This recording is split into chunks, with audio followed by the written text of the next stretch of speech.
Hoje nós vamos falar sobre um tema relacionado ao Setembro Amarelo. Hoje, suicídio sem tabu. Falar é o melhor remédio. Suicídio sem tabu, falar é o melhor remédio. Mas por que a gente vai abordar esse assunto hoje?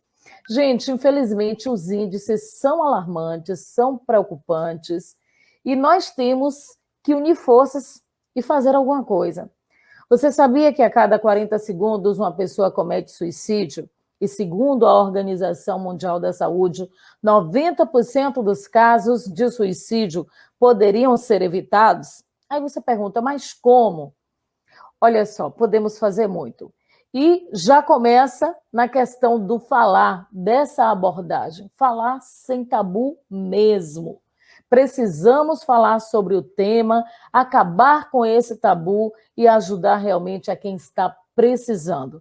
Porque tem pessoas, inclusive, perto de nós, que nem imaginamos que estão passando por isso.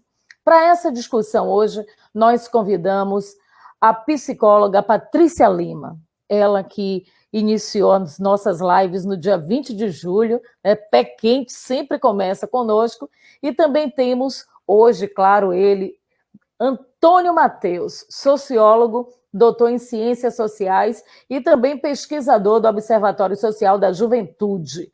Hoje conosco, liberar aqui logo a entrada deles para participar nesse bate-papo maravilhoso. Vamos ver aqui, Antônio Mateus, Patrícia, nossa, deixa eu ver se eu consigo um quadro aqui melhor com eles. Pronto, eu prefiro assim, eu prefiro nesse enquadramento. Boa tarde, sejam bem-vindos. Sauda logo aqui o nosso querido doutor, o sociólogo Antônio Mateus. Sempre a gente está junto de alguma forma e no mês de setembro, né, Mateus? Seja bem-vindo. Já se tornou tradição, né, estarmos dialogando, tanto com você, Jane, que é uma jornalista que eu admiro muito, como com Patrícia, que é uma parceira de longas datas, uma profissional, assim, encantadora e muito competente. Patrícia, então, boa tarde, salve, salve, mais uma vez, seja bem-vinda, e olha, eu costumo dizer que onde tem Jane Silva tem Patrícia Lima, boa tarde.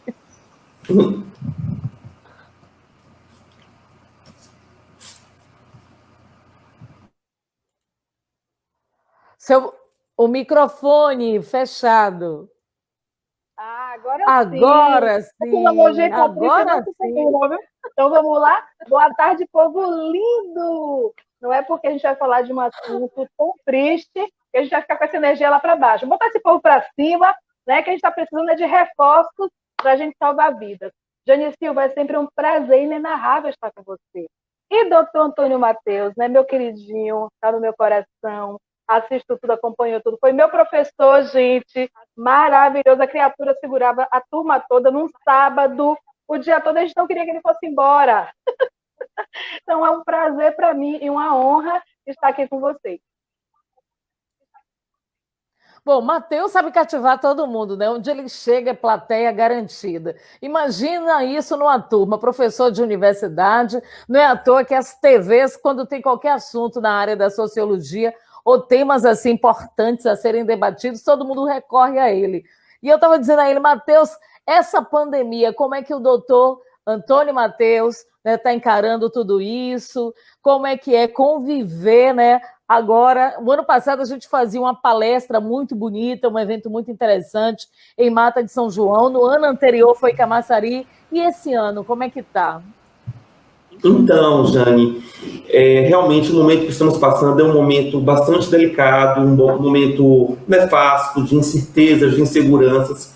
São quase 140 mil óbitos no Brasil, né? A pandemia está em curso ainda, uma crise sanitária, uma crise epidemiológica que tem mexido com a nossa vida, né? Puxou o nosso tapete existencial, porque ela traz dilemas aí, não apenas no âmbito da saúde física, como na saúde mental, questões econômicas, questões no âmbito da educação, período eleitoral entrando, aquelas disputas e conflitos que são acirradas, e ainda mais no tempo da pandemia. Então, nesse momento, a questão da saúde mental e a necessidade do cuidar de si, o cuidar do outro, se mostra assim indispensável. Indispensável porque o ser humano ele não é imbatível, homens e mulheres de ferro não se produzem, não é isso, Patrícia? E é necessário estarmos atentos, né, para cuidar de si e cuidar do outro, que inclusive é uma frase do Michel Foucault que eu tenho utilizado muito esse ano, é o meu lema esse ano, Paty, Jane, é cuidar de si e cuidar do outro, porque para estarmos, né, em conectividade, em conexão, o tempo todo, como estamos nas atividades remotas, Patrícia com as questões das teleconsultas, Jane aí nas lives, nas entrevistas, nas reportagens, é importante estar reconfigurando esses nossos dispositivos. E a pandemia, ela ainda é algo que estamos nos acostumando e é difícil nos acostumar, né? Tem uma série de protocolos que obedecemos, outros tentamos obedecer. Esse final de semana mesmo eu estive no litoral norte para descansar e eu percebia que há muitas coisas ainda que o processo educativo do próprio cotidiano, da vida cotidiana, tem que se esmerar para que a pandemia logo passe. Eu pergunto a vocês, né? Como o Antônio Matheus agora, ele falou. Aliás, antes da pergunta, pedi a você, Patrícia, também, que fale um pouquinho, né? Como é que está sendo Patrícia Lima nesse período agora, pandemia, as palestras, os eventos, né? Tudo está parado realmente ou você está conseguindo fazer algumas ações isoladas? Como o doutor Antônio Matheus falou, né? A gente está numa crise socioemocional, devido a tantas outras crises em diversas áreas, muito bem colocado por ele. Então, é mais do que necessário que essas ações sejam transformadas. Hoje em dia, as formas midiáticas, elas têm sido efetivas e nós temos utilizado, sim, de uma forma muito abrangente para alcançar o maior número de pessoas. As escolas particulares e públicas, todas que têm me procurado, eu tenho dado esse apoio, você sabe, Jane Silva, que esse é um serviço que eu não faço de forma paga, né? Eu sempre faço esses eventos gratuitos e à medida que as escolas vão me convidando, eu também vou acionando outras pessoas, porque eu acho que um olhar multiprofissional é importante nesse momento. Nós já tínhamos uma questão muito significativa, questão de saúde pública com a depressão, né? Então, nós todos sabemos que as causas da saúde emocional, elas já vinham, né, dando sinais de crise e tratadas de uma maneira não tão efetiva. Então, assim, agora com esse momento que todos têm que ficar segregados em suas casas, agora aos pouquinhos estão voltando, né? A gente tem visto, inclusive, crise de ansiedade em criança de 6, 7 anos, ouvindo ali muitas vezes, né, os pais com a televisão ligada, a conversa permeia o tempo todo nesse sentido, nesse universo. Quando a gente vai tratar dos adolescentes, um alto nível índice de crianças e adolescentes que cometem mutilação. Eu falo crianças que até 12 anos, 11 anos, eu já peguei criança cometendo automutilação. Então, assim, ó, um momento nessa semana, eu fiz uma palestra e um aluno me perguntou, Tia Paty, os meus alunos me chamam de Tia Paty, e os amigos também, todos que vão chegando vão chamando de tia, né? E aí ele perguntou, todo mundo que tem depressão comete suicídio? Então, assim, é um elemento que a gente tem que falar para a sociedade. Por quê? Porque ainda é um tabu, saúde mental no Brasil é um tabu, gente. As pessoas têm medo, né? Ficam inseguras, não querem se expor, acham que vão ser menos importantes ou menos vistas, ou parecendo que elas têm uma doença contagiosa, vamos dizer assim. Então, esse momento é o momento da gente explorar mesmo. Então, todos os momentos que são cabíveis, a gente vai sim tratar da saúde mental como um todo, porque nós somos integrais. Nós somos integrais. Não adianta você cuidar do seu corpo se sua cabeça não está no lugar. Eu acho que você falou agora a palavra-chave, né? Não adianta querer cuidar do corpo se a cabeça não está no lugar psicológico, não estando bom. Eu acho que afeta todo um contexto, né? Porque começam a aparecer os problemas, não só os emocionais, mas os físicos também. Surge problema de saúde de onde a gente menos imagina. Mas, meu querido doutor Antônio Matheus, por que as pessoas ainda existe esse tabu em torno do suicídio? Tem gente que não quer nem falar nessa palavra. Inclusive, estamos realizando, Patrícia até participou de uma das nossas interlocuções com 2 instituições universitárias, deu muito problema para organizar, por conta de alguns professores, alguns pesquisadores partem do pressuposto que quanto mais se fala do suicídio, mais acontece, né, os gatilhos e etc. Só que, assim, há uma outra vertente que eu acho que é a minha de Patrícia, que tenta desestigmatizar, que tenta retirar o tabu desse tema, desse fenômeno. O suicídio, como a gente tem dito em nosso encontro, em nossas palavras, em nossas palestras, é um fenômeno, para além de uma palavra. O suicídio é o ato contra a vida, né? O primeiro livro escrito sobre o suicídio, um livro clássico do Durkheim, escrito em 1897, 2 anos antes, o Durkheim, ele lançou o livro As Regras do Método Sociológico. Então, ele vai compreender o suicídio como objeto e fenômeno para perceber por que as pessoas cometem esse ato contra a vida e, ao mesmo tempo, para testar a metodologia, né? Como fenômeno sociológico, o suicídio é algo interdisciplinar, mas os 2 campos especializados a psicologia, né, e a psiquiatria. Então, a sociologia, eu estou aqui falando enquanto sociólogo, obviamente, né, como psicóloga temos a doutora Patrícia, a sociologia, ela compreende a tirania social sobre nós, os efeitos dos julgamentos e dos auto-julgamentos.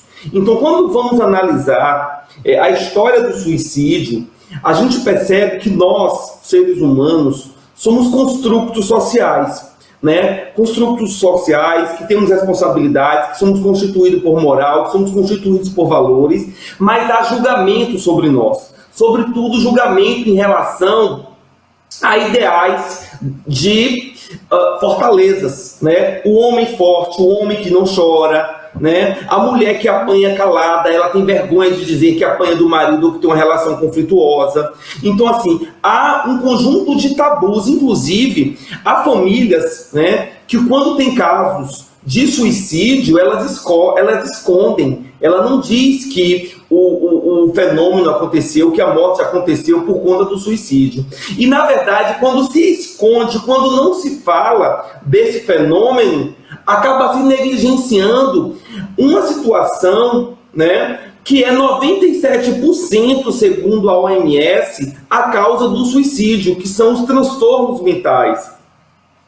Os transtornos mentais, eles são responsabilizados por 97% dos casos de suicídio. Então, assim, há um julgamento e há um auto-julgamento em relação a quem comete o ato ou quem está adoecido. Eu vou dar um exemplo bastante claro.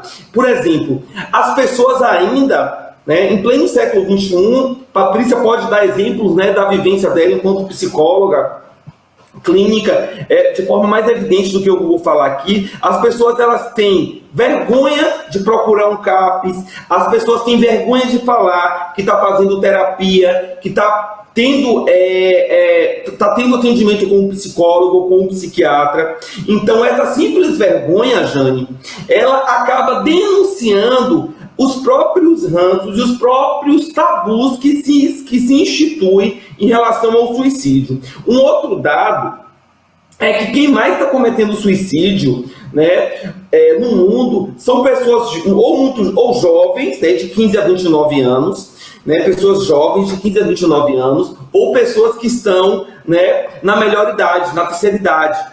As pessoas que se sentem só quando chegam ao envelhecimento. Então a nossa sociedade, ela precisa amadurecer nesse aspecto. Você traz um dado aí, Jane, que a cada 40 segundos, né, uma pessoa comete suicídio. Imagine, a cada 40 segundos, né, nesse diálogo que já tivemos aqui de apresentação, uma pessoa ou 2 já cometeram suicídio. Então é um problema de saúde pública, né? E que muitas vezes os nossos municípios eles não estão preparados, o nosso estado, o nosso país não está preparado para lidar com isso, porque é necessário valorizar esses profissionais, é necessário valorizar o psicólogo, é necessário valorizar o psiquiatra, é necessário o psicólogo nas escolas públicas.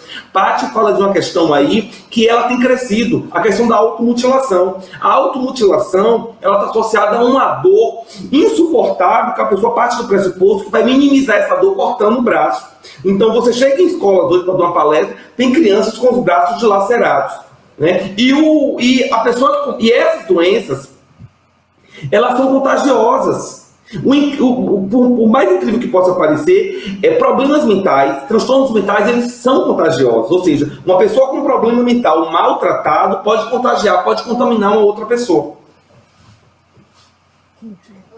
Gente, isso é muito preocupante. Você falou em temas importantes aí e que tem muito a ver com a realidade de muita gente aqui. Eu vou pedir que feche aí o microfone um pouquinho, está dando um retorno. Acho que é de Matheus que está aberto. Isso. Pronto, agora sim, porque estava dando um retorno para mim. Olha só, tenho exemplos aqui, tem pessoas de outras cidades, inclusive já muita gente participando da nossa live, e eu tenho aqui uma pessoa que pediu para não se identificar, desde que eu saí compartilhando que nós teríamos hoje essa live com esse tema, uma pessoa mandou para mim o seguinte, olha só, mês passado um amigo meu se suicidou, já fazia alguns anos que ele batalhava contra a depressão. Olhando a sua página do Facebook, ele parecia uma pessoa tão feliz e eu me sinto culpada porque eu, tão perto dele, não imaginava que ele estava passando por isso. Aí agora ela diz que está com receio também de começar a entrar nessa fase, porque ela está se sentindo culpada e não percebeu que o amigo passava por isso. Acontece, o que vocês diriam para essa pessoa, né, que entrou em contato conosco, e geralmente é assim, a pessoa está numa depressão, já está pensando até em suicídio, e nas redes sociais esbanja essa felicidade, ninguém nota? Patrícia. É importante trazer alguns dados para a gente corroborar com essa fala aí dessa pessoa, né, que Matheus trouxe aí antes. A quantidade de pessoas que têm cometido ou tentado suicídio e que é dividida em nichos pela OMS. Algumas pesquisas da OMS dizem que mulheres tentam mais vezes, mas homens têm mais efetividade.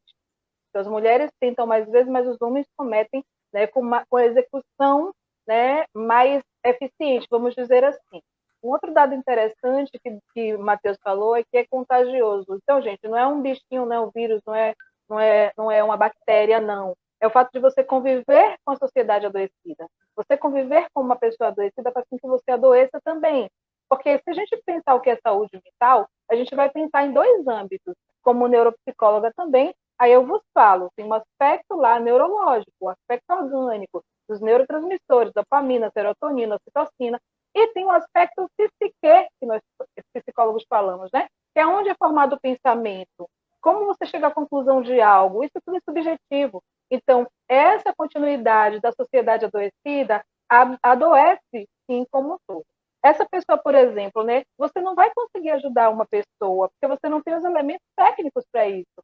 A sociedade ela precisa falar mais justamente para desmistificar algumas coisas. Na rede social está alegre, está sorrindo. Uma mística que nós temos é de que uma pessoa depressiva não ri. Uma pessoa depressiva fica acamada, fica chorosa, fica isolada, o que não é verdade. Se a gente pegar o Mark, que foi a pessoa que deu início, vamos dizer assim, a família dele começou a divulgar, né, que o filho dele tinha cometido suicídio, a família dele, porque ele cuidava de um Mustang, ele gostava de carros, o carro dele era amarelo, e ele cometeu suicídio, mas ele era uma pessoa bem relacionada, ele era uma pessoa alegre, espontânea, extrovertida, e estava em sofrimento psicológico, e a família também não percebeu. Então, a dor que essa pessoa sente por ter sido tão próxima e não ter conseguido dar um suporte, é porque é difícil de você dar um suporte quando você não tem dados, você não tem informação, você não consegue perceber, você não consegue fazer um scanner, uma observação. E não se sinta culpado, porque você não tem como saber. Você não tem como saber. Só que quanto mais a gente fala, mais você vai percebendo. Quanto mais você se dispõe a estar numa live como essa, por exemplo, você começa a despertar seu olhar para algo que é diferente, causa estranheza. Muitas pessoas, elas não querem falar sobre suicídio porque, na verdade, elas não sabem como lidar com isso. Então, o filho chega, fala que tem sofrimento, chora. Ele não diz eu estou sofrendo psicologicamente, porque ele também não sabe. Quem disse que todas as nossas dores têm palavras que simbolizem essa dor? A gente sabe o que é depressão porque a gente constituiu um grupo de sintomas para descrever aquilo para a gente poder pesquisar e para a gente poder utilizar algum tipo de intervenção que seja cabível e satisfatória. Mas você está em sofrimento, às vezes, só com uma garganta. E você passou o dia todo com aquilo ali e você não sabe o que está te causando. Então, fazer com que a sociedade circule nesse universo do campo da saúde mental, dos aspectos sociológicos, é eficiente e é interessante para que a pessoa comece a ter um olhar diferenciado e uma escuta significativa. Às vezes a gente pega uma pessoa, talvez essa pessoa que está aí ouvindo nossa live, beijo para você que não quis se identificar, tá certo? Mas fique em paz, tá bom? Às vezes ela, muitas vezes, esteve ali com aquela pessoa e não percebeu. Ela não é culpada por causa disso. Eu acho que todos nós, enquanto sociedades, é que somos culpados.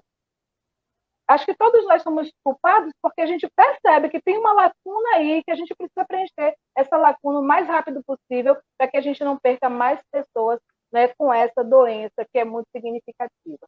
Então, é isso, Jane Silva. Você observar o ser humano e você perceber nuances, mudanças. Às vezes são coisas muito peculiares. Ela fazia determinada coisa, deixou de gostar de fazer. Às vezes ela é muito criativa, muito extrovertida. Mas como é essa pessoa sozinha? Quais são os pensamentos que ela tem?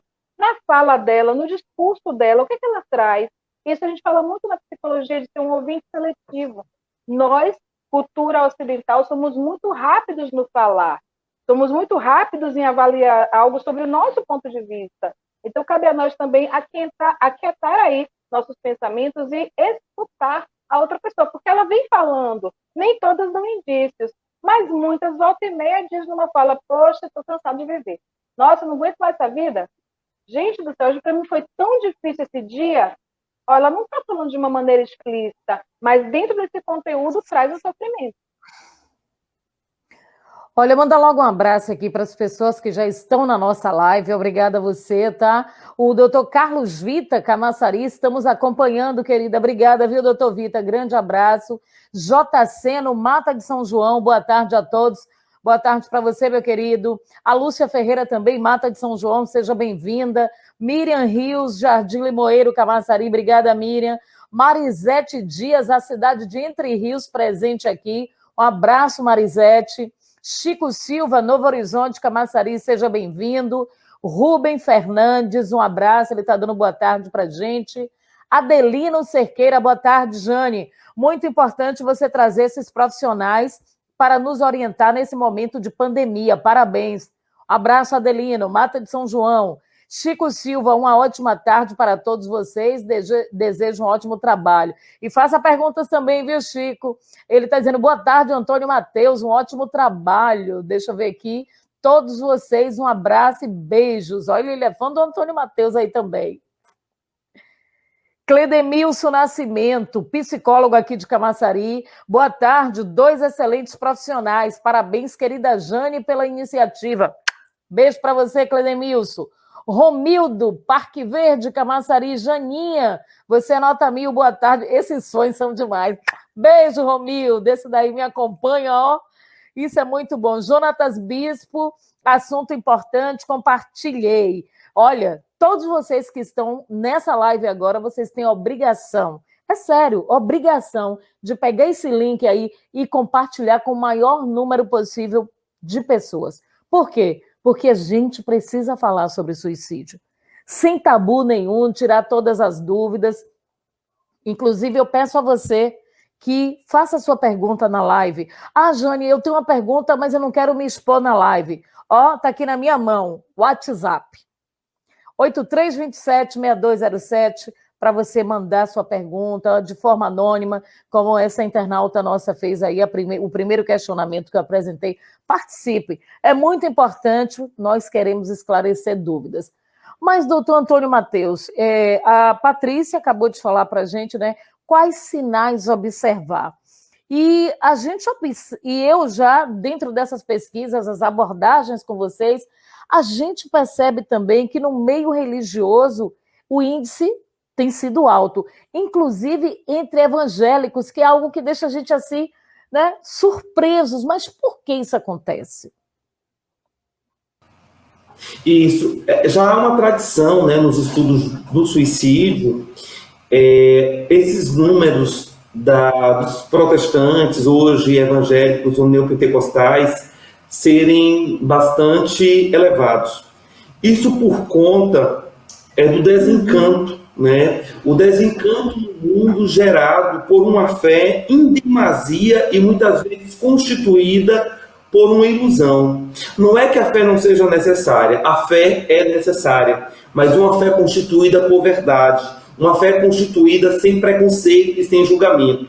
E muitas vezes há doutrinas que em sua metodologia, que em sua construção, elas se fortalecem a partir da negação do outro e criando o ideal de normal e anormal, criando o ideal, né, que na verdade ele é totalmente relativo, né? Essa questão do que é normal e anormal em uma sociedade contemporânea instituída pela diversidade, constituída por singularidades e por pluralidades, né, deve ser caminho de perceber que o que não deve se faltar em nenhum campo religioso, em nenhum campo, né, seja ele lá, né, quaisquer que seja, é alteridade e respeito. Então percebemos que, desde os estudos de Durkheim, no final do século XIX, o número de evangélicos que cometem são maiores, porque está associado a uma descrença daquilo que antes tinha instituído como uma grande crença, né? Uma crença que muitas vezes cegava. E o momento que a pessoa encontra a desilusão nesse momento, a pessoa ela se sente anômica no mundo, ou seja, ela se sente numa instituição em que as bases que ela constituiu, né, elas não seguram mais, né, o peso existencial. E uma outra coisa da internauta, né, que fez essa pergunta sobre as redes sociais, temos percebido que hoje, mais do que nunca, há uma tirania pelo sucesso, há uma tirania pela felicidade, né? Há uma tirania pela força, as fotos nas redes sociais, no Facebook, no Instagram, no Twitter, e sempre fotos que você está feliz, está alegre, compartilhar muitas vezes algo que é constituído a partir de um efêmero ilusionista. Então, além dessa coisa, né, da tirania da felicidade, há a tirania do sucesso, né? A tirania, né, que a sociedade exige que você tenha um carro bom, que você tenha uma casa linda, que você esteja magra, ou magro, que você esteja sempre feliz. E sabemos que a vida não é só felicidade. A vida é constituída por momentos de tristeza, de alegria, de luta, né? Não que a luta seja sinônimo de desalegria, né? De tristeza, quando na verdade a gente tem muito prazer na luta. Mas assim, a vida ela é constituída por momentos, né, adversos. Então é importante saber, né, que assim, sempre haverá um novo dia amanhã, um novo sol amanhã. É importante sim termos fé, mas é importante termos uma fé instituída por uma capacidade crítica também, né? E a alteridade, saber se colocar no lugar do outro, o respeito à diversidade, o respeito à diferença, seja religiosa, seja no âmbito da orientação sexual, né? E a sociedade brasileira, ela acumula no seu processo histórico um conjunto de situações que muitas vezes gera adoecimento, relações conjugais mal resolvidas, pessoas que adoecem, mulheres que adoecem por relações assediosas, né? A violência doméstica, sobretudo agora na pandemia, cresceu muito. Tem um outro índice. O Brasil é o país que mais se agride, que se violenta, né, que se anula a população LGBTQ+. Então, ser jovem gay no Brasil, apesar de todos os avanços, tem que se afirmar o tempo todo. E na área metropolitana, né, eu tenho casos relatados, né, tenho casos, né, que eu estou pesquisando sobre essa população agora, há casos de jovens na área metropolitana de Salvador que eles se escondem, né? E esse medo do julgamento da família e do colega acaba acarretando um adoecimento. Então, assim, sempre eu falo, além da carga genética, né? Além de um dispositivo genético que ele é responsável por 97% desse adoecimento dos casos de suicídio, há elementos prévios que potencializam esse adoecimento, esse crescimento dos transtornos, não é, Paty? Há questões associadas às tiranias sociais, a do desemprego, né? A questão da desigualdade social, esses conflitos ideológicos. A nossa sociedade, no momento atual, Jane Silva, está polarizada. Há uma instabilidade política que nos deixa com medo. Há uma recessão econômica. A cesta básica no Salvador, na área metropolitana, é uma das mais altas. O preço do arroz, né, que vira até meme na internet para não ampliar nosso sofrimento. Então, isso tudo tem um peso em nosso adoecimento. Olha, o Jorge Ítalo está aqui na live, está perguntando o seguinte, ele tem duas perguntas aqui. É possível determinar o perfil de quem tem tendência a cometer o suicídio? E toda pessoa que comete suicídio tem necessariamente algum transtorno mental? Fique à vontade, Patrícia. Então, Ítalo, obrigada por sua resposta. Duas perguntas, né? Beijo, vocês todos que estão na live. Aí, gente, Jane fala muito rápido, minha memória, eu já estou quase quarentando, não consigo gravar nome de ninguém mais, viu? E aí, o que acontece? Bom, tem um perfil, Ítalo? Não. Por que não tem um perfil? Se a gente pegar tudo que o doutor Matheus trouxe aí, o ser humano, a gente pode dizer que ele é constituído de subjetividade. Então, assim, o preço do arroz vai trazer adoecimento para uns, não vai trazer adoecimento para outros. Colocar uma foto de uma pessoa magra na internet vai trazer sofrimento para uma pessoa que olha e não vai trazer para outra. Então, isso é muito relativo, conforme a sua vivência, a sua experiência, a sua ideologia, as suas crenças, tudo que constitui você um ser humano. Então, se a gente falar assim, nós seríamos muito levianos se falássemos que tem um perfil. E aí seria muito fácil para nós. A gente fazia um traçado, fazia colocava lá um teste psicológico, um instrumento, e trataríamos a sociedade de forma mais efetiva. É por isso que é tão complexo para nós. E a segunda pergunta dele foi se o quê? Toda pessoa que comete suicídio tem necessariamente algum transtorno mental? Não necessariamente, justamente porque a sua primeira pergunta já automaticamente responde a segunda. Mas há um princípio que diz que as pessoas que têm um transtorno, elas têm gatilhos e têm também os pré-requisitos orgânicos.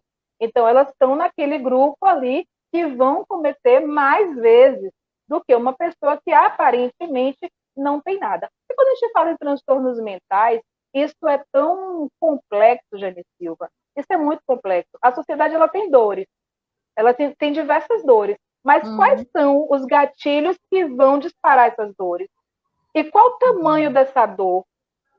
Não tem como a gente aferir o tamanho da dor da outra pessoa. Então, uma pessoa vai passar por um luto de uma forma branda, tranquila, vai ser resiliente, vai vivenciar um ano ali. Eu passei 5 anos para trabalhar o luto com meu pai.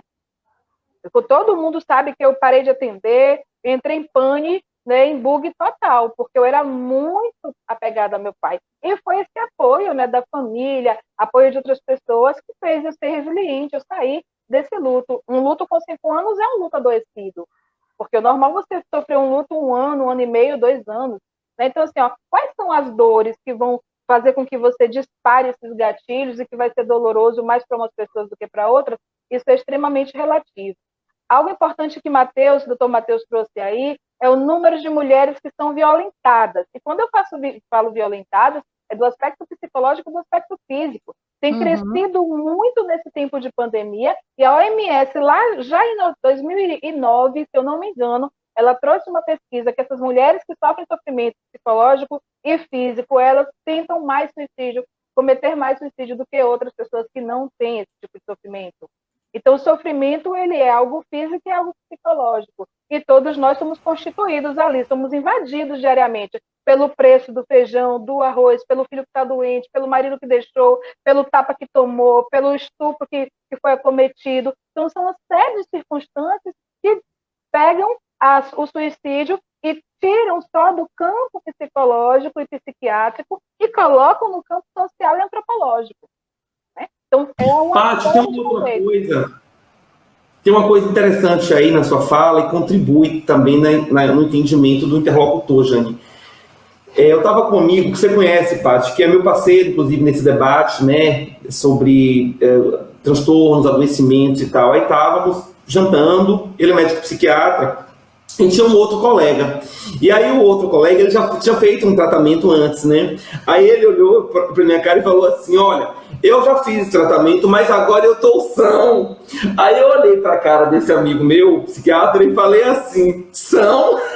Porque o ideal de são e de sanidade em nossa sociedade, ele quase que não existe. O que é que você considera o que é são e o que não é? Né? O que é normal e anormal. Então, todos nós temos nossos monstros secretos. Todos nós temos nossas feridas clandestinas. Então, assim, o ideal de quem é são e quem não é, no âmbito da subjetividade da saúde mental, ele é muito complexo. Então, assim, é como Patrícia disse, é como você lida com suas dores, é como você lida com suas incompletudes.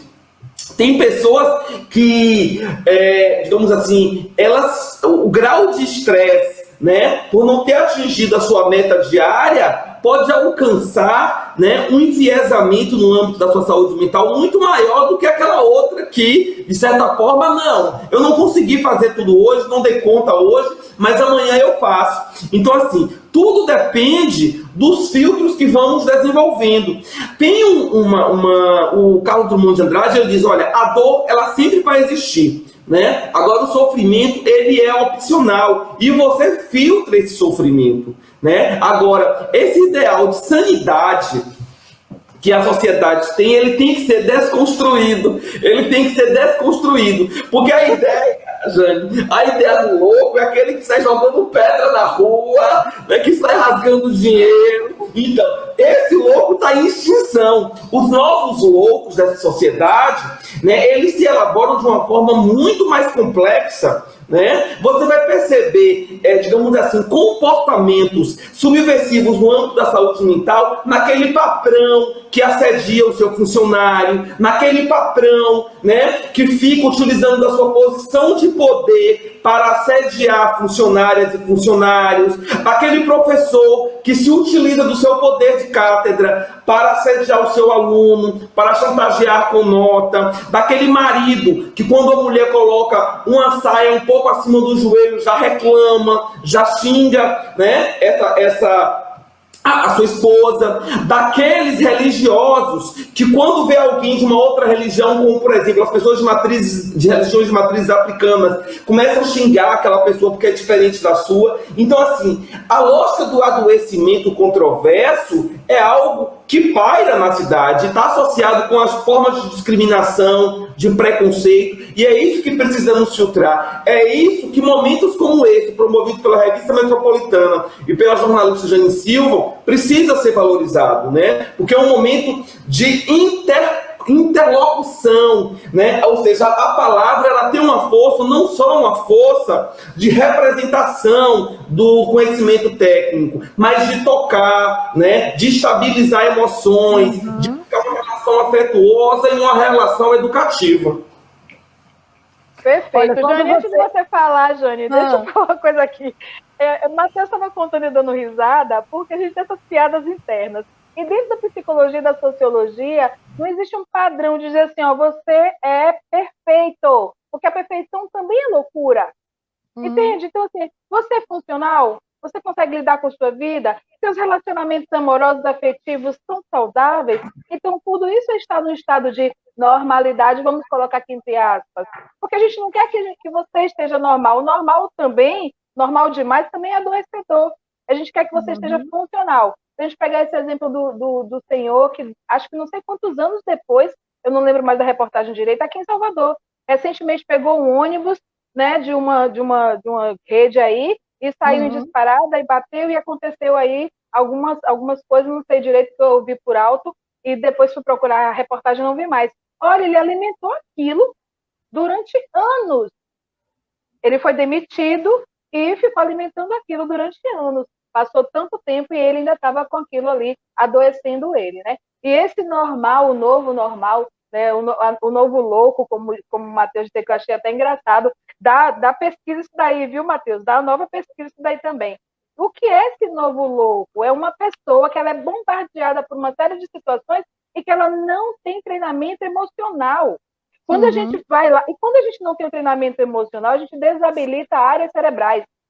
Eu vou fazer uma experiência com todo mundo que está aí na live. Quando você está conversando com aquele amigo, com a mãe, com um parente, com um aderente, seja lá quem for, está dando risada, contando uma coisa engraçada, você lê e você dá gargalhadas e escreve kkkk, ou riso, ou carinhas, ou você apenas escreve? Na maioria das pessoas aí vão responder que apenas coloca as carinhas ou coloca o simbolismo daquilo que representa o riso. Mas você ri, você libera serotonina. Se você não está rindo, significa que você está desabilitando automaticamente, aos pouquinhos, paulatinamente, aquela área que também é responsável por um trato emocional psicológico. Entende a importância disso? Então, as escolas hoje elas já trazem um tratamento através de intervenções, tanto psicológicas, quanto de projetos voltados só para a educação socioemocional. Eu gostaria de poder falar nomes de escolas aqui, mas eu sei que não é possível, mas tem escolas fantásticas em Camaçari que trabalham os aspectos socioemocionais, que ensinam os pais a ouvirem os filhos, ensinar o adulto a ter esse ouvir mais seletivo, ou esse olhar mais detalhado, né? Gerenciamento das emoções familiares também são importantes. Então, são muitos dados, Jane Silva, para a gente conversar aqui. Precisa mais de 1 milhão de lives para a gente poder explorar tudo. E com o Antônio Matheus, então, pelo amor de Deus, é uma delícia ouvir esse homem falar, né, gente? Olha, quando ele tocou nesse ponto aí da questão da sanidade, me veio à mente um velho ditado que diz que de médico e de louco, todo mundo tem um pouco. Eu me lembrei, será que ele me fez lembrar disso aí, né? Eu digo, meu Deus do céu, se for olhar bem a situação, Pai nosso. Mas olha, o Eduardo Santos está aqui na live, fez uma pergunta. Antes, mandar um abraço para o Aldino Jesus, que está com a gente. Rafaela Silva também, obrigada, Rafaela. Tem mais pessoas aqui, sem falar naquelas que ficam no anonimato, né? A Jaciane Ribeiro também, o Carlos Messi mandou um abraço, agradecer a Laine Barreto, Ana Cláudia Costa, Rafaela Silva, Davi Leal, Mata de São João também, um abraço. Agradecer ainda aqui a Jeane Oliveira, um abraço, Jeane. Vamos, turma, vamos compartilhar esse link aí, compartilhar essa live, porque precisamos falar sobre suicídio. Setembro Amarelo está aí e precisamos romper barreiras. O Eduardo está perguntando aqui, Matheus, o que é treinamento emocional? É Matheus ou Patrícia aí? Gosta? Matheus vai acabar me complementando. O microfone. Matheus vai me complementar. Mas eu fiz leitura labial aqui, não disse Patrícia. Pronto. Ele quer saber o que é treinamento emocional. Bom, treinamento emocional, a gente está falando aí de uma forma muito rústica, né? Porque não existe um treinamento emocional. Existe você fazer parte de um tratamento, de uma intervenção ou de um projeto que te ajude a gerenciar melhor as suas emoções. O ser humano ele não é embotado, ele não é fixo, permanente. A gente vai mudando conforme as situações que nós vamos vivenciando. Então, esse treinamento, a gente vai treinar a pessoa para ela repetir padrões, porque a gente descaracteriza o ser humano na sua integralidade. Agora, você passar por um programa de gerenciamento emocional te traz outra perspectiva daquilo que você está vivenciando. Como você pode gerenciar seu estresse diário? Algumas pessoas, nessa pandemia, inclusive, as pessoas que tomam bebida alcoólica, vai aumentar aí muito esses elementos de toxicidade, porque as pessoas têm bebido mais. Verdade. Então, você não sabe gerenciar suas emoções, você vai lá, compra cerveja todo final de semana, agora passou a tomar todos os dias. Um outro aspecto, você não tem uma convivência boa com seus filhos. Então, o gerenciamento emocional, que você tem vários, inclusive eu mesma tenho um curso de gerenciamento emocional. Você pode ser mais assertivo a partir dessa vivência e da perspectiva de olhar para o outro, ser empático, ter outras significações para suas próprias vivências. E aí, eu estou reduzindo aqui, mas a gente tem temáticas infinitas dentro do gerenciamento emocional. Tanto que agora eu fiz, recentemente, gerenciamento emocional para empresas. Né? Então, a gente ainda pode separar aí por nichos, relacionamento, empresas, trabalho, você com você mesmo, às vezes traz questões do passado, porque foi apaixonado pela primeira namorada e não casou com ela. Ela escolheu outro, meu filho. Verdade. Né? Não é simples assim da gente aceitar uma coisa dessa. Eu me separei, tem homens aí que ficam perturbando a cabeça da mulher o tempo todo que não aceitam separação. Então, gerenciamento emocional vai te ajudar a você passar por essa vivência, você se compreender e entender que você tem outros caminhos a partir de como você tem essa perspectiva diferente para as suas emoções. Porque tem muita gente que não conhece as próprias emoções. Na verdade, Paty, eu acho, porque tem um grupo, né? Eu acho que o Eduardo ele é até enfermeiro, ele tem enfermeiro, acho que psicanalista, não sei se ele é esse o Eduardo. Mas assim, talvez a terminologia que tenha criado, né, essa curiosidade dele. Mas assim, na perspectiva que a Paty apresenta, essas terminologias elas são colocadas às vezes para se fazer entender. Mas esses cursos, eles buscam de certa forma um processo de desnaturalizar aquilo que é posto como natural a partir, né, de um processo de formação e de autoconhecimento. O que é desnaturalizar? É você desnaturalizar a banalização de determinados comportamentos assediosos no âmbito do trabalho, né? No âmbito de você dar sempre uma resposta de defensiva, de você estar sempre querendo se justificar para o outro. Então, isso é uma estratégia de formação emocional. Porque, assim, as nossas relações sociais, elas são constituídas por conflitos. Temos conflitos o tempo todo, até na hora de acordar, temos conflito. Somos fruto da dor, né? Quando uma mulher, né, e só mulheres parem homens, né? Só mulheres parem homens, isso é importante. E assim, e somos fruto da dor, a dor da luz, né? Então, mas quando saímos desse processo da dor, né, de chegada ao mundo, temos um processo de domesticação pelas instituições sociais, pela escola, pela família, pelo Estado e pela igreja. Esse curso que a Paty ela se refere, né, gerenciamento, treinamento, não importa a nomenclatura, mas é um processo de formação. É um processo de formação para que você constitua estratégias, né, de autoproteção. Nós, quando estamos estressados, ou no trabalho, na vida conjugal, ou em qualquer que seja outra, no trânsito, a gente fica com o pavio meio baixo das respostas, né? Não faz aquela estratégia do...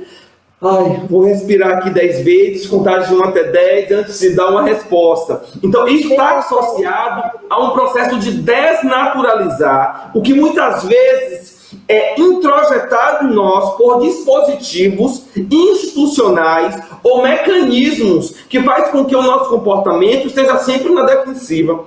Olha como é difícil. Eu acredito que eu, assim como Patrícia, assim como Jane Silva, tenha passado por experiências como essa, de trabalhar com pessoas que estão sempre na defensiva. Pessoas que estão sempre na competição, pessoas que sempre estão querendo mostrar ou confirmar. Gente, isso cria um campo de trabalho, uma relação conflituosa. E isso tem uma dispersão de energia emocional que você chega em casa morto de cansado, né? Então, é como se você tivesse o tempo todo tendo que se justificar que você é bom, que você é competente, né? E isso eu estou falando no âmbito profissional. Mas se formos falar do âmbito conjugal, do âmbito religioso, no âmbito religioso a gente percebe que há uma disputas de fé. O meu Deus é melhor do que o seu Deus. Isso não existe, né? Os meus dispositivos de fé são superiores ao seu. Não, isso são formas de interpretação do mundo. E quando o Paty fala desse processo de formação, é um processo de amadurecimento, né? É um processo de você aprender a cuidar de si e a cuidar do outro, né? E já pegando aí que o Eduardo, ele é psicanalista, a psicanálise traz que a gente perde algo ao nascer, e que a psicanálise chama de pequeno A, né? Esse pequeno A é um simbolismo, mas que traz mesmo essa angústia, esse vazio, essa inquietação. Então, o ser humano, por sua própria constituição natural, ele já traz isso. O que a sociedade faz, como você falou aí, é dizer que tudo é perfeito, é dizer que eu tenho que seguir um padrão, é dizer que eu tenho que estar dentro daquilo para ser aceitável. E aí traz esse sofrimento porque você vai de encontro ao que você sente. E de encontro ao que você sente não é natural, é antinatural. E aí você vai viver o tempo todo tudo isso que você trouxe brilhantemente aí. Beijo, Olha, Eduardo. Já tem várias perguntas aqui também. O Ricardo Santana está dizendo salve, professor Matheus. Olha aí, os alunos de Matheus. Pessoal com saudade, né? Também das aulas, enfim. Manda logo um abraço aqui também. Deixa eu ver, Jane, para não ser injusta. O Jeová Rodrigues, que está conosco. O Rubem Fernandes. A Vânia Oliveira, muito obrigado. Jonatas Bispo. A Lúcia Ferreira, de Mata de São João, está perguntando o seguinte: como é que percebemos se há risco de uma pessoa cometer suicídio?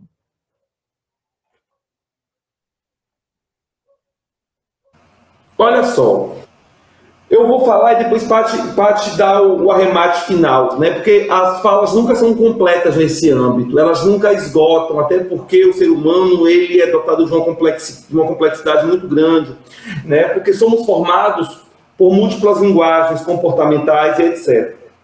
Mas assim, na literatura, né, esse perfil que na verdade não é um perfil inflexível, ele se institui quando a pessoa começa a se isolar, a pessoa começa a utilizar frases negativas, essa vida não vale a pena, né? Essas pessoas não gostam de mim, viver não vale a pena, eu não consigo um emprego, a minha vida não tem sentido. Então, frases como essa começam a sinalizar que essa pessoa não está bem. Porque assim, ser pessimismo, né, algumas horas por dia e alguns dias por semana é uma coisa, mas ser pessimista de acordar ao dormir, então você já tem algum problema aí. Então quando você começa a usar frases negativas, você começa a ter uma alteração do seu comportamento, ficar muito isolada, você não consegue, ou você está vivenciando uma perda muito grande, né? A perda de um familiar, a perda de um relacionamento que para você era muito significante, né? Um término amoroso. Então, há uma série de situações e variam de acordo a cada pessoa. Agora, sim, quem, obviamente, tem a expertise, tem a especialidade para dizer isso, é o psicólogo ou o psiquiatra depois de um conjunto de consultas. Né? Não é assim, bater o olho e falar, olha, fulano tem um potencial suicida. Não é isso. Mas a pessoa, ela pode, durante o transcurso de suas relações de sociabilidade, dar indícios. Né? Dar indícios. Por exemplo, na sala de aula, né? A gente percebe que os estudantes que são ou muito introvertidos ou muito extrovertidos, aqueles que querem chamar muito atenção ou aqueles que não querem chamar atenção nenhuma, mas que no final das contas têm dificuldade de relacionamento, eles podem trazer uma carga de emoção que está apta a ser trabalhada, né? Então é isso. A gente prestar atenção que isso não é definitivo, né? Quando a gente passa essas informações para a sociedade, vocês vêm querendo categorizações, que a gente escreva no papelzinho e diga para vocês, isso. Gente, a gente queria que fosse assim, mas infelizmente nem nós, né, temos esses dados. Então, você pode ficar atento a algumas situações, mas também tem aquela pessoa lá que nunca sofreu nada aparente, que não demonstra que pode também cometer suicídio. Como às vezes vem essa fala, nossa, fulano fez isso, eu nunca imaginei, porque ele nunca demonstrou. Então, esses dados que Matheus traz são muito importantes. Eu quero que vocês fixem isso na cabecinha de vocês. Esses dados são importantes, mas eles não são rígidos. Eles não são os únicos. Tem um outro perfil, um outro padrão, que a gente também tem que estar atento aí. Ok, tem mais aqui. Antes, tem no nosso celular aqui, a pessoa não quer que divulgue o nome, mas está pedindo para vocês falarem sobre o número de suicídios entre policiais. Porque essa pessoa diz que tem observado que houve um aumento. Por que tem mais policiais se suicidando ultimamente? Matheus. Na verdade, ser membro de uma corporação militar, ser integrante da segurança pública, das Forças Armadas, é você ter uma força de disciplinamento, de militarização muito forte sobre seu comportamento.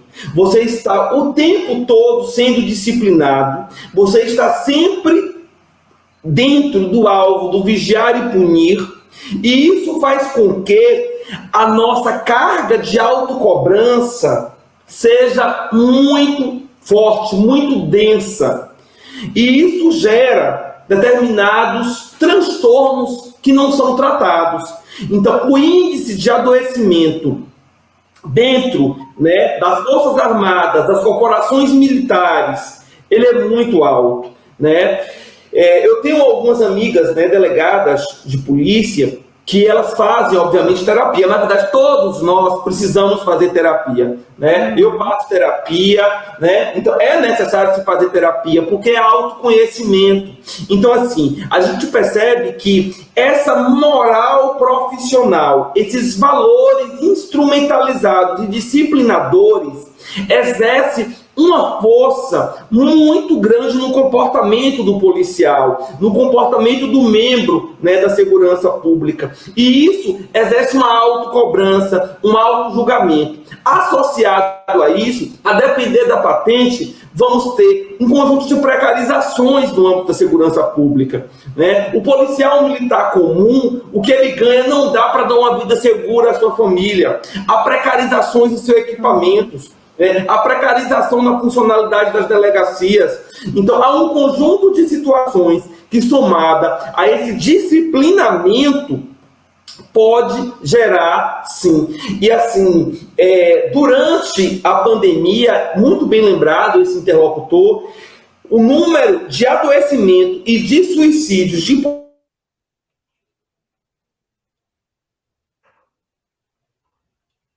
Oi. Deu probleminha aí a internet do Antônio Matheus. Patrícia, você pode complementar enquanto o Matheus retorna aí. E o horário, Jane? Bom, faltando 2 minutinhos para as 6, mas ainda temos. Vamos segurar. É um tema importante, a gente precisa falar. Pronto, em segundos, né? Alguns segundos aqui, complementando o que o Matheus falou, vem associado também a uma cultura, né? A cultura de que o homem não sofre, de que o homem não chora. A corporação, ela tem, eu não sei agora como estão as pesquisas, porque eu não acompanho, Matheus acompanha esse grupo mais do que eu, mas ela é a maioria homem.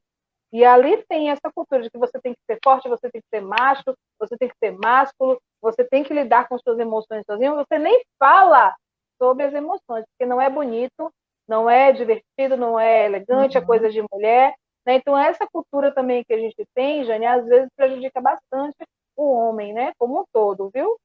Por quê? Porque ele vai ali ter que sucumbir, ele vai ter que lidar com essas emoções sem nem poder falar sobre elas. Ok, estou pedindo aqui, né? O alto índice de estresse também, né? Um trabalho altamente de periculosidade alta. Então, assim, as abordagens, né? Às vezes eles fazem aquelas intervenções específicas em lugares que são mais violentos, e tudo isso traz uma geração de estresse para esse indivíduo, né, Jane? Verdade. Aguardando o Matheus entrar aí na live de novo, eu acho esse tema, por mais que a gente já é 1 hora de relógio, geralmente, a nossa live, mas o tema, quando é interessante, e é muito amplo a gente falar da questão do suicídio.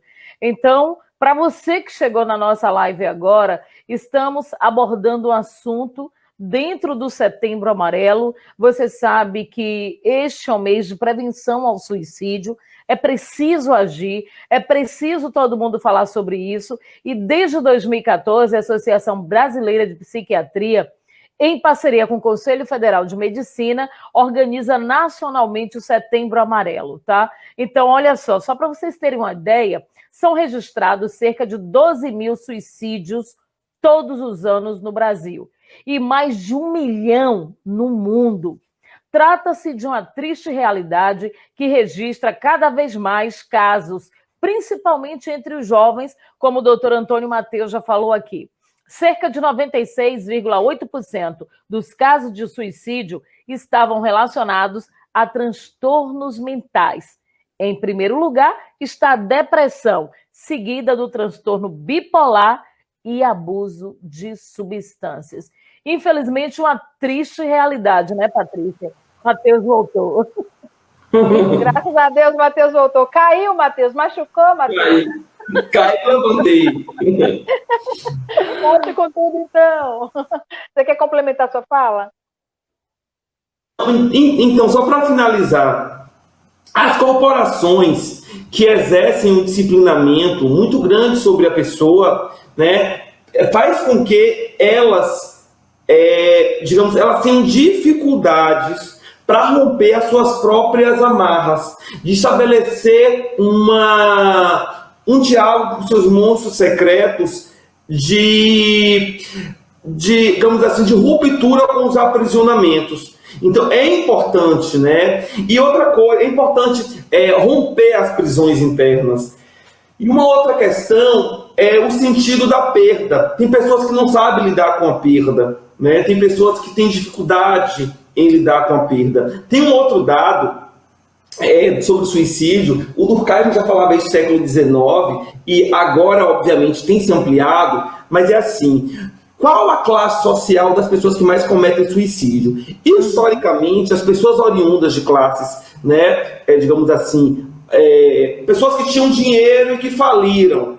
Essas pessoas que no período do cacau, por exemplo, em Ilhéus, em Itabuna, as pessoas que falam, houve muito suicídio naquela região, porque as pessoas elas não conseguiam lidar com os novos desafios de ser pobres. Mas hoje, a gente percebe que além dessas pessoas que não sabem lidar com a mudança de classe social, há um número crescente de suicídio entre a juventude, né, vulnerabilizada pela falta de emprego, né, jovens negros que sofrem racismo diuturnamente, né, mulheres que sofrem agressão dos seus esposos. Então, o racismo ele tem um recorte de classe na contemporaneidade, tem um recorte de raça, tem um recorte de gênero e tem um recorte religioso, né? Por exemplo, as igrejas protestantes, elas têm uma relação terapêutica, mas uma terapia um pouco alienante, mas com todo o respeito, elas cumprem a função social delas nos bairros populares. Mas muitas vezes, como não há um domínio da técnica, isso pode gerar um efeito colateral. Então, o suicídio, assim como um adoecimento, ele tem um recorte de classe, ele tem um recorte de gênero, ele tem um recorte, né, de religião. Aí eu pergunto, e a pandemia não é diferente? Não, a pandemia também ela começa a instituir e a potencializar isso. Se a gente perceber o perfil das pessoas que mais estão tendo suas vidas ceifadas com a pandemia, é esse perfil. São aquelas pessoas que não conseguem, digamos assim, ter o apoio, né? O apoio do Estado no saciamento de suas necessidades básicas. E uma outra coisa, Jane Silva, doutora Patrícia, o Estado, eu falo o Estado como, né, o provedor, né, o Estado maior, ele deixa muito a desejar na saúde, né, na saúde mental, na saúde como um todo e na saúde mental. Mesmo com o crescimento da rede, do CAPES, percebemos que o número de psicólogos, né, ali na lida, o número de psiquiatras é muito pequeno. E outra coisa, e associado a isso, aquilo que já falamos, que são os bloqueios internos que impedem a pessoa de procurar esse profissional. Seria bom, Paty, você também falar um pouco sobre essa coisa, né? Como desfragmentar, né, esses cérebros. Porque quando a gente vai ficando, digamos assim, mais adulto, mais maduro, a gente começa a ter mais dificuldades de lidar com a mudança. Isso eu percebo em mim, percebo em meus amigos, né? E nossos avós, nossos pais, a gente percebe que eles têm dificuldade em aceitar o novo. Olha, tem várias perguntas aqui antes de Patrícia. Você já aproveita, faz tudo, Patrícia? Porque, por exemplo, a Jane Reis, beijo para você, meu amor, beijo, beijo. Ela tá minha jornalista e eu digo, minha contramestre de capoeira maravilhosa, minha professora de educação física. Ela tá dizendo aqui, ó, infelizmente eu não gosto desse tema, mas sei o tamanho da importância para ser falado e tratado para quem precisa tratar. Jane, ó, já fiquei preocupada, né? Ela dizendo, eu não gosto desse tema. Quando a pessoa já não gosta desse tema, não quer abordar, fica meio assim, isso é preocupante? O que a gente diz para uma pessoa? Eu não gosto desse tema. Não é preocupante, não, Jane. Eu conheço essa Jane e vou afirmar que não é preocupante. Beijo, meu amor, sua linda. E a maioria da sociedade se sente como Jane. Tudo que causa estranheza vai haver uma recusa, né, de apropriação daquilo. Para haver apropriação e sinergia e empatia, você tem que ir paulatinamente se propondo colocar-se à disposição de. Esse colocar-se à disposição é de algo, é de uma palestra, é de ler um livro, é de uma observação, é de uma roda de conversas, é devagarinho que você vai desmistificando isso, porque se era um tabu no século passado, não é só com o século que a gente vai superar, vai ter que passar muito tempo aí até que a gente realmente entenda que isso é uma situação geral e que precisamos abordá-la.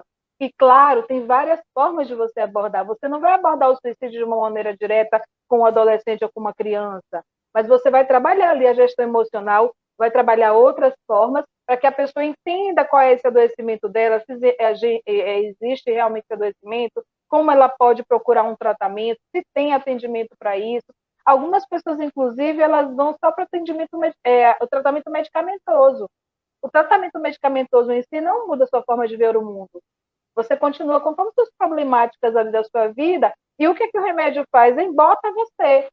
Vai disparar lá ou mais serotonina no seu cérebro, ou não permitir que esse organismo seja recaptado, e você fica naquele estado ali embotado. Ah, não estou sentindo nada. É o que eu costumo ouvir meus pacientes falarem.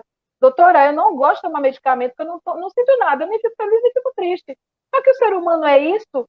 É não sentir nada? Não, o ser humano ele é composto por emoções. A gente precisa colocar essas emoções para fora, agora da maneira assertiva. E é por isso que a sociedade tem que se propor cada vez mais. Eu fico feliz, Jane, que embora você não goste, você está aqui ouvindo. Você já vai ter aí argumentos para lidar com seus pequenos ou seus adolescentes que estão na capoeira. Porque somos nós que somos formadores de opinião e que dirigimos grupos e que estamos em posição de liderança, que temos que primeiro nos esclarecer para levar esse construto para outras pessoas. Isso Olha, eu quero pedir a vocês, está chegando muitas perguntas, vamos estabelecer uma timeline aí até 18h30, já vai para, então a gente vai ficar 1h30 mais ou menos, já tem mais de 1 hora e 8 minutos. A Eliane Silva está dizendo falar é a melhor solução, todas as vidas importam. Valeu, Eliane, beijo grande para você. Márcio Valverde está dizendo, boa tarde, Jane, boa entrevista. Muito importante o tema. Márcio Papinho, estou aqui em Cardeal da Silva, assistindo vocês. Está longe ele, viu? Lá em Cardeal da Silva. J. Seno está dizendo, é quase inacreditável esses números. Suicídio, por isso a importância de discutir o assunto. Aí vem aqui também, tem muita gente. O Márcio está dizendo, nesse momento de pandemia, muitos casos relacionados ao suicídio aqui na empresa. Estamos com as ações voltadas ao Setembro Amarelo, com palestras no âmbito da CIPA. Quer dizer, tem empresas se preocupando, né, Antônio Matheus? Que bom que isso está acontecendo. E você vê que, como ele disse, que casos de suicídio na empresa. E com essa pandemia, quem perdeu... A gente já tinha um índice alto de desemprego. Com a pandemia, a situação piorou.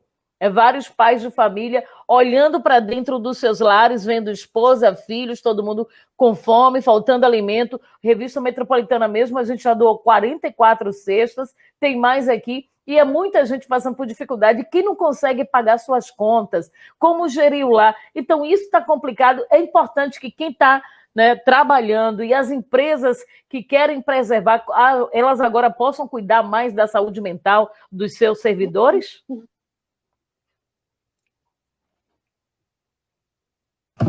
É fundamental. Inclusive, vamos estar fazendo uma ação em uma empresa aí na área metropolitana em outubro, porque eu não tive mais agenda para esse mês. Só que, assim, isso é fundamental. Já fizemos isso, né, em uma outra empresa, uma empresa que estava passando por um momento complicado, uma empresa nacional, conhecida e tal, que houve mudança de funcionários, havia aquela coisa de mudar funcionários para outros estados e tal. Então, havia um processo de amadurecimento.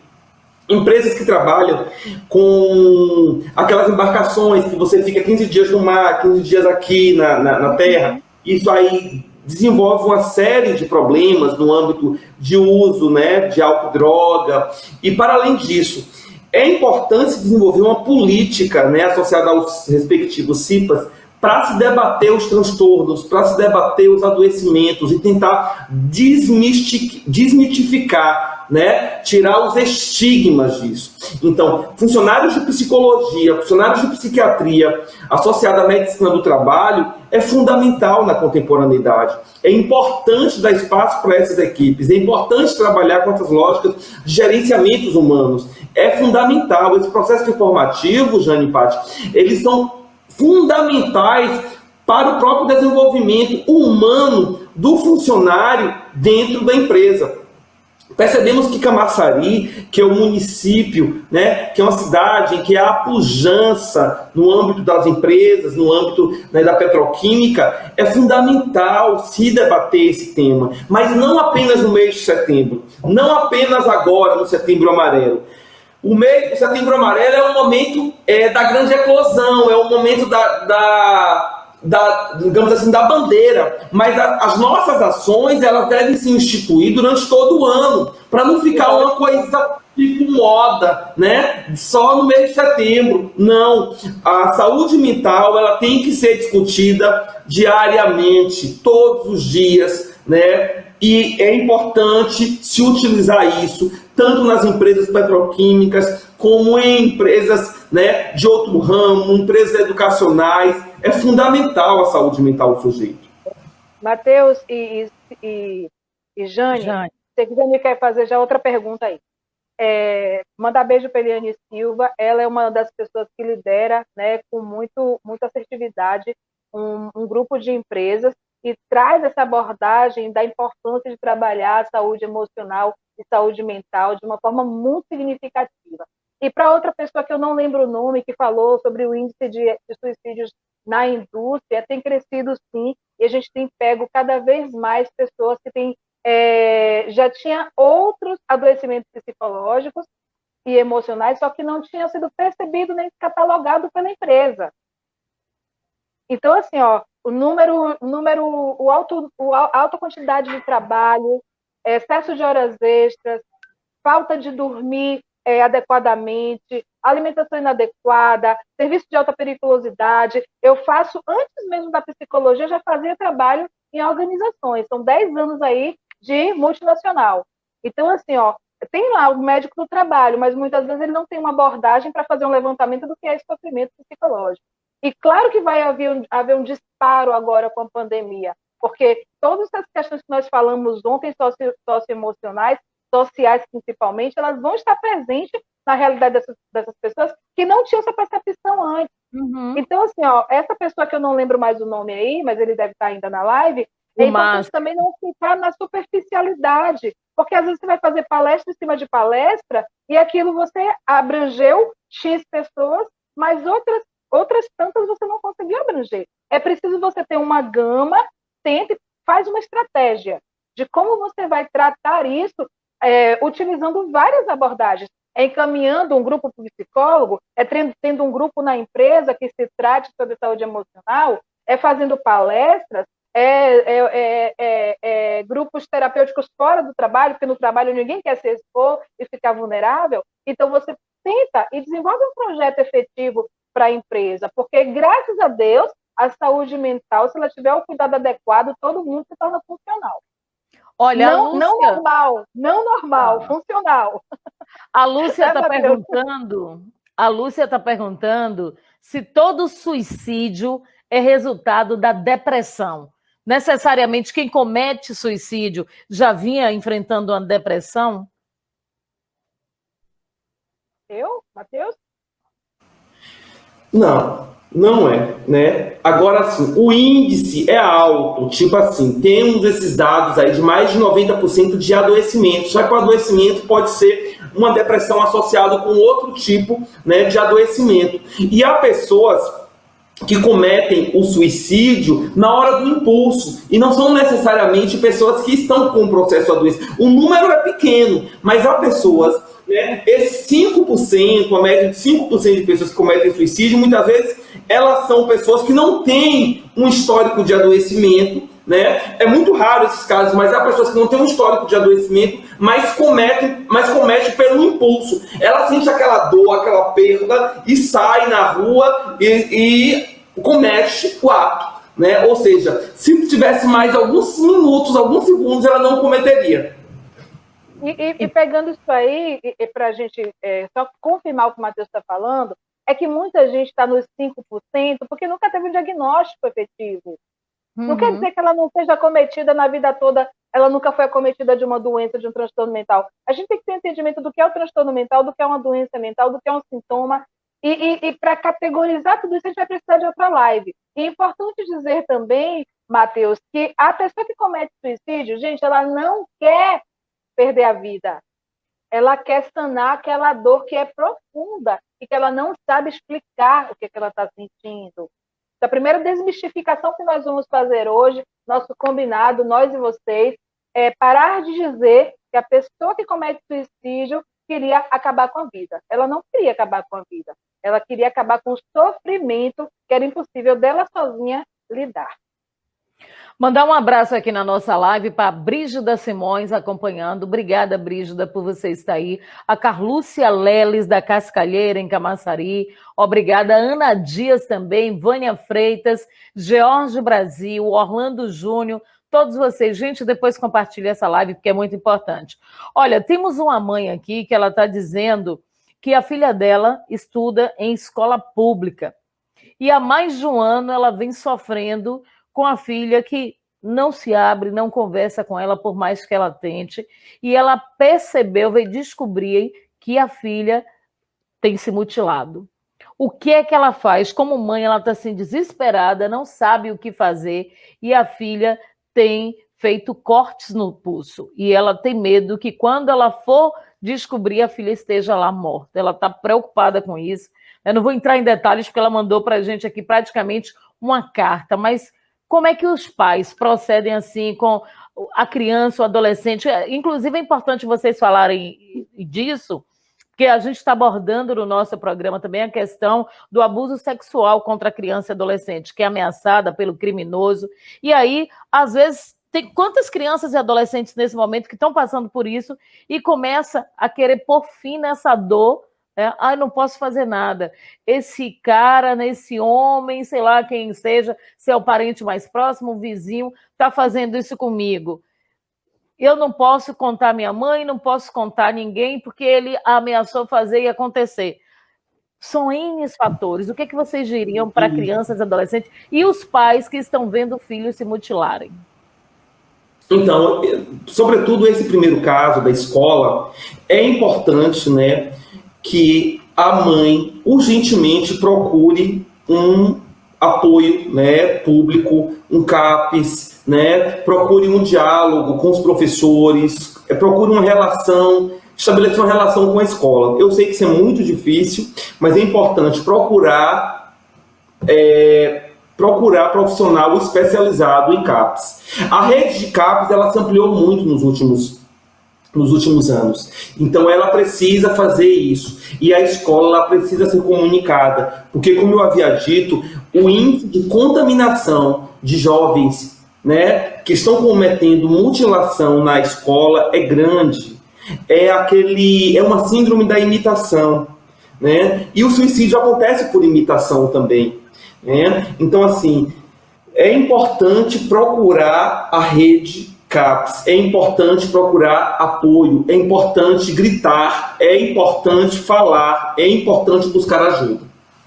E uma coisa importante, complementando de novo, Matheus, São coisas práticas de se fazer. O que é que, quando eu pego os pais, agora vem experiência de vários atendimentos, os pais, eles ficam com tanto medo que eles querem dar solução. Você não está sentindo isso, você consegue, supere, você é forte, se apegue a Deus, vai fazer alguma coisa, levante. Gente, isso não funciona. O que funciona, no primeiro momento, é a acolhida. O que é uma acolhida? Ouvir sem julgar. Você vai dizer à pessoa, eu estou aqui, eu não vou te julgar, mamãe está aqui, papai está aqui, titia está aqui, encatando esse apoio. Se colocar à disposição de uma boa escuta. A pessoa não vai falar, porque ela não tem um vínculo forte com você. Eu não estou falando de vínculo parental, eu estou falando de vínculo de confiança. São duas coisas diferentes que têm que ser construídas. Ela não vai te dizer, porque ela também tem vergonha daquele sofrimento dela. E você tem que lidar com isso. E não é porque você é a mãe, você é o pai, você é o tio, que significa que você seja a pessoa que ela vai ter como referência para se abrir. Porque muitos pais falam, mas eu estou aqui, eu falo tudo, eu dou tudo. Então não fique constrangido se não vai ser com você que ela vai se abrir. Então, primeiro de tudo é acolher sem julgamento. O segundo passo é você tornar essa pessoa mais forte, se colocando à disposição de, eu estou aqui, agora a gente precisa fazer algo. Eu não posso, mamãe não entende o que você está sentindo, papai não entende o que você está sentindo, mas eu conheço quem pode te ajudar. E levar essa pessoa, como o Matheus trouxe, sim, para um tratamento com um especialista. As mães, às vezes, elas falam para mim, mas ela não quer. Mãe, se é menor de idade, inclusive você pode ser acionado pela justiça ou negligência. Né? Então, assim, você vai usar seus argumentos, seus elementos, para você fortalecer essa pessoa, para ela querer o atendimento, ou vai dizer, olha, então vamos tirar a prova, eu não sei te ajudar, mas o psicólogo sabe, o psiquiatra sabe, uma roda de conversa pode ajudar você, então a gente vai só experimentar, vamos experimentando, até que chegue no momento que você realmente se sinta ajudado.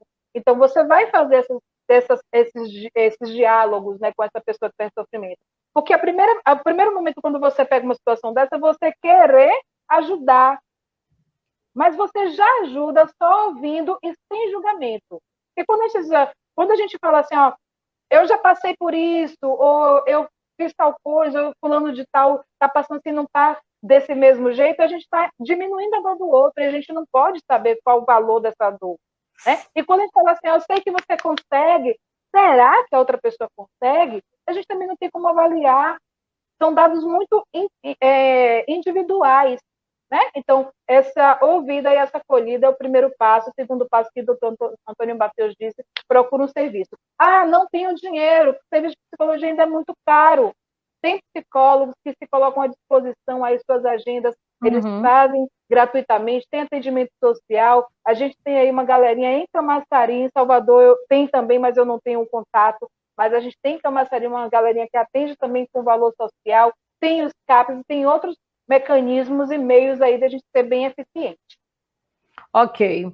Mandar um abraço para o Pedro Alcântara também na nossa live. Obrigada, Pedro, por acreditar. Está aqui participando a Vânia Freitas, que está dizendo muito relevante esse tema. E a gente sabe que tinha tanta coisa para abordar, Vânia.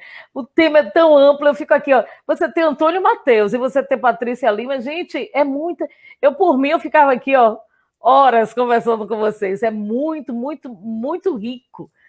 É uma pena. E eu estou aqui, meu Deus, eu faço o quê? Tem que encerrar. Bom, eu só queria saber de vocês agora o seguinte. Existem vários mitos, né, acerca do comportamento suicida, sendo preciso desvendá-los para a gente poder aprender aí a reconhecer os pacientes em risco. É muito menos traumático a gente lidar com esse reconhecimento e também com a gente prevenir essas consequências, né?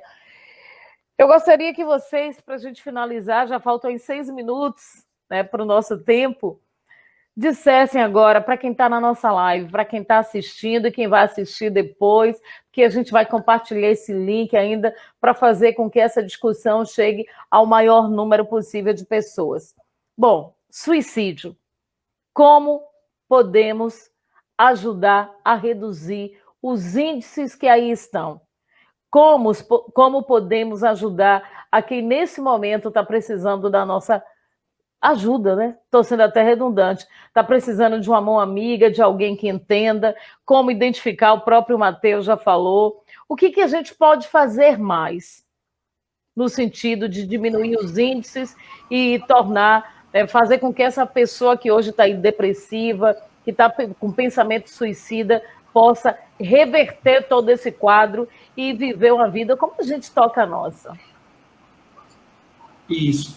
Eu acredito que é falar. Eu acredito que buscar de uma forma afetuosa, tocar essa pessoa no âmbito do problema que ela está vivenciando, que ela não é diferente de outra pessoa, que ela não é inferior a outra pessoa que está passando por esse problema. É importante buscar, né, esse autocuidado, é importante indicar que essa pessoa procure um tratamento na rede especializada, isso é fundamental. Suicídio, né, é um fenômeno que atinge a sociedade contemporânea, os adoecimentos mentais também, não somos imunes a isso. É importante não julgar. Muitas vezes a pessoa está com depressão, a pessoa só quer ficar no quarto, a pessoa está com uma rotina, né, muito solitária e às vezes julgamos. Isso a gente começa a xingar a pessoa, dizendo, sobretudo no âmbito doméstico, né? A gente fala que a pessoa está com mania, que a pessoa está querendo chamar a atenção, que a pessoa... Então, assim, é importante não julgar e buscar ajudar através da palavra, através do toque afetuoso e indicar para os serviços especializados. Patrícia. Perfeito. E juntando tudo isso, né, uma série de comportamentos que a gente tem que adotar e também de pensamento. A gente ampliar nosso olhar, ampliar nossa mentalidade, para que a gente tenha um entendimento de que nós somos esses veículos que vamos ajudar outras pessoas. Que essas pessoas talvez não estejam nessa live. Então, aqui seja um preparo para você se fortalecer e você entender que caminhos você pode já percorrer, mesmo que seja lentamente, porque daqui a pouco você vai estar lá engatado, né, nesse atendimento, nessa intervenção, e você também se manter aberto para isso, não ter medo do que você não entende. Você começa a se apropriar daquilo para que você tenha elementos que possa, sim, ajudar uma pessoa. O não julgamento é fantástico, o Matheus colocou muito bem, porque muitas pessoas elas também se intimidam porque elas têm vergonha de se expor e ficarem vulneráveis, porque vão ser loucas, malucas, preguiçosas, e por aí vai, né? A gente ainda vê a saúde mental como algo pejorativo, e isso faz com que as intervenções elas sejam menos efetivas, vamos dizer assim, e a gente precisa também do respaldo social. Aquela pessoa convive em algum lugar, convive com uma família, convive com alguém, e é esse apoio também que o psicólogo ele se atém para poder tirar aquela pessoa do ponto A para o ponto B, para poder começar a se fortalecer e ter uma caminhada melhor na vida dela. Olha, eu até vocês podem perceber desde o início da live, cadê o Matheus? Ele já saiu, não era nem para sair, mas desde o início da live, você vê que é um tema que mexe muito com qualquer um. Eu mesma, vi aqui perguntas, vi comentários que fizeram, né, me lembrar, porque tem fatos que a gente busca esquecer. Eu mesma perdi uma grande amiga que ninguém poderia imaginar nunca que aquela pessoa iria cometer suicídio. A gente nunca poderia imaginar isso dela. E ela tirou a própria vida, foi uma surpresa assim para todo mundo. E ninguém teve poxa, ela não está bem, não, em nenhum momento, muito pelo contrário. Então é um tema que mexe, até para fazer a pergunta a vocês aí, está aqui agora na minha mente o tempo todo essa pessoa. E eu fico assim, meu Deus, temos que evitar que outras pessoas façam o mesmo, né? O que a gente pode ajudar, o que a gente pode somar. E a gente sabe que tempo de pandemia agrava muito essa situação. A gente sabe que o desemprego agrava muito, as necessidades, todo o âmbito social, o contexto social que a pessoa está vivendo agora agrava. Então, o que a gente puder fazer no sentido de conscientizar e amenizar isso é muito importante. Aí já tem gente aqui me perguntando onde é que encontra a doutora Patrícia e Antônio Matheus. O povo já quer saber onde encontra vocês aí, no caso de um atendimento. Matheus. Então, gente, eu não posso fazer atendimento, né? Eu sou sociólogo, eu sou professor universitário. Pode aconselhar. E pesquisador, mas assim, vocês podem estar me seguindo nas redes sociais. O Instagram é ams.diálogos, né? E assim, quem pode fazer atendimento é psicólogo. Travou de novo essa internet de Matheus. É o psicólogo, psiquiatra, né, Patrícia? Aí, pronto, Matheus. Tá travando ainda. Oi. Psicólogo e o que, então, assim, psicólogo e psiquiatra. Pronto. Pessoas qualificadas, então é importante isso. Eu sou sociólogo, sou pesquisador, mas não posso. Eu produzo em parceria com psicólogas como Patrícia, como, né, em psiquiatras como o Victor Pablo, que é um companheiro nosso. Então a gente discute isso. Então, assim, Jane Silva é jornalista, Jane Silva ela tem essa responsabilidade, essa função social de estar transmitindo a informação, de estar reproduzindo essa interlocução. Mas os especialistas no âmbito dos transtornos mentais é o psicólogo, né, o psiquiatra. Com a palavra, Patrícia. Obrigada, Jane. E aí, Matheus, ele não atende clinicamente, mas ele atende socialmente. Por que isso? Ele cria conteúdo, ele gera conhecimento, ele gera saber. Se inscreve lá nos cursos dele, tem muitos que são gratuitos, e você vai sair dali com elucidação maravilhosa, você está com a mente borbulhando, e é sempre nessa energia, nessa vibe boa, agradável, que você sai dali de uau, a pessoa trata um assunto tão difícil de uma maneira tão agradável, né? Porque a gente tem vários papéis sociais. Então, você, por exemplo, Jane, tem essa função que ele está falando, mas se você não mobilizar, se você não tiver empatia com esse tema, se você não tiver essa sensibilidade, o seu público, você não vai levar para ele esse conhecimento, né? Então, eu já atendo clinicamente, gero conteúdo também, sou educadora também, porque para a educação emocional, a gente perpassa pela educação normal, vamos dizer assim, essa educação de você saber o que é, para que você também aprenda a procurar outros mecanismos, e você vai subindo de nível, vamos dizer assim. Já entendeu o que é? Foi lá e leu e ouviu alguém falar e discutiu aquele tema? Aí já sei, agora eu estou com o entendimento de que eu preciso de um psicólogo, de um psiquiatra. Então, todos nós vamos ter esse olhar multiprofissional aí para a nossa sociedade. Gente, foi uma honra estar com vocês. Hoje é dia do radialista, né? Eu estou aqui, inclusive, vou ver se eu faço uma live à parte depois, só para agradecer as pessoas. Muitas homenagens hoje nas minhas redes sociais. Beijo para todo mundo, obrigada pelo carinho. Então, é muita responsabilidade aqui, ó, para essa radialista e jornalista. Então, eu agradeço. Agradeço por cada fã, por cada amigo e por profissionais maravilhosos como o Matheus, como Patrícia, pessoas que acreditam no meu trabalho, né, e estão sempre à disposição para que a gente possa disseminar informações que contribuam para a melhoria da qualidade de vida de tanta gente. Obrigada, Matheus, obrigada, Patrícia, viu? Mais uma vez. Pronto. Vou deixar meus contatos com você, Jane, para você divulgar aí, certo?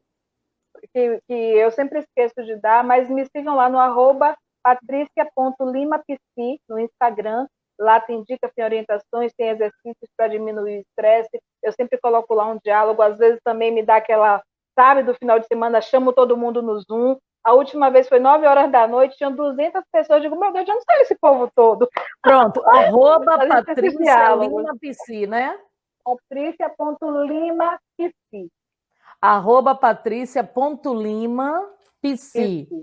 Parabéns a você, Jane, por ser essa radialista maravilhosa, uma pessoa super transparente, gente. Quem conhece Jane, na vida pessoal de Jane, sabe, a pessoa maravilhosa, como seres humanos, assim, eu não digo raros, porque por algum motivo o universo sempre me manda essas pessoas maravilhosas, né? Eu tenho muitas pessoas que são muito éticas, que são muito efetivas, são assertivas, são pessoas muito que eu amo de coração. Então, agradeço seu papel na sociedade e também como minha amiga. Doutor Antônio Matheus, meu Deus do céu, gente, eu amo esse homem demais. Mora no meu coração. Teve foi muito significativo na minha formação. Vocês não têm ideia do que eu estou falando. É de você sair assim da faculdade com a cabeça borbulhando e você chamar ele no Zap e ele responder, né? E ele sempre está à disposição. Eu gosto muito do Verdade. Matheus, porque ele é tudo, ele é blogueirinho, né? Ele viaja o mundo todo, ele é bem sucedido na carreira dele, ele é formador de opinião, mas ele é disponível. Isso não tem preço. Obrigada. Matheus, qual é o seu Instagram mesmo, Matheus? AMS, AMS. arroba ams.diálogos. ams.diálogos. Eu gostaria de agradecer, é sempre bom, né, estar realizando essa interlocução com você, Jane Silva, que é uma referência, né, é uma referência no jornalismo baiano. Patrícia é uma grande profissional, tem o maior carinho, o maior afeto, e também tem o maior afeto pela as pessoas, né, da área metropolitana, do litoral norte. Então são pessoas que fazem parte da minha produção, fazem parte da minha trajetória enquanto cidadão, enquanto profissional. Esse diálogo hoje foi bastante rico e vamos compartilhar aí para termos, né, essa divulgação cada vez maior e exercermos a nossa função social. É a função social de uma jornalista, de uma psicóloga, de um sociólogo que está mobilizando a fala, o conhecimento, o discurso e o que está, né, digamos assim, em suas mãos no âmbito da produção do conhecimento para tentar buscar o melhor, né, na qualidade de vida das pessoas. Um abraço a todas vocês, e especial para a Jane e para a Patrícia. Um beijo. Você é demais. Olha, ano que vem tem mais, viu? Que eu sei que todo ano a gente está junto, é uma amizade. A gente não se larga. Né? Estamos juntos. A gente não se E olha, estamos ainda em setembro, ainda tem outubro, novembro, dezembro. Vamos bolar mais alguma coisa para a gente estar junto aí, levando informação. Beijo, beijo para os seus ouvintes também, viu, Jane? Beijo para os seus ouvintes que sempre estão aí disponíveis, viu? Eu vi que tem várias pessoas que sempre estão em todas as lives. Valeu, gente. Obrigada mesmo. Antônio Matheus, Patrícia Lima, valeu. E olha, você que está na live já sabe, vamos compartilhar, porque não é só agora no Setembro Amarelo, não, gente, não é só no mês de setembro, é o ano todo, são todos os meses, é o ano todo que tem sempre alguém tirando a própria vida. E olha, lembre-se, a cada 40 segundos alguém tira a própria vida. Você vê aqui os índices que dizem que no Brasil são registrados cerca de 12 mil suicídios todos os anos no Brasil. E no mundo, 1 milhão. Então tem muita gente aí precisando do nosso olhar atento, não do nosso julgamento, mas da nossa ajuda no sentido de estender a mão e dizer, olha, eu estou aqui, estou com você, venha, eu vou te ajudar a sair dessa. E aí, junto com essa pessoa, você busca aí os caminhos, e tem muitos caminhos para poder se evitar que isso aconteça, tá bom? Olha só, quarta-feira, 17 horas, tem live política, quarta e sexta, tá? Hoje um tema relacionado à pandemia, o suicídio, principalmente nesse tempo de pandemia. Quarta-feira nós vamos ter uma entrevista do quadro Falando Sério com o vereador candidato à reeleição, Júnior Borges de Camaçari, tá bom? Conto com você, gente. Pensamento positivo, fé em Deus, sempre, acima de tudo e de qualquer coisa. E olha, olhar atento para o outro, olhar atento sim. Vamos fazer com o outro aquilo que a gente gostaria que fizesse com a gente. Ame para ser amado, respeite para ser respeitado, né? Sabe? O que você emana, você recebe de volta. Então vamos emanar só o melhor de nós, sempre, tá? Uma ótima semana para todos e quarta-feira, 17 horas, a gente tem um novo encontro por aqui. Tchau, boa noite a todos.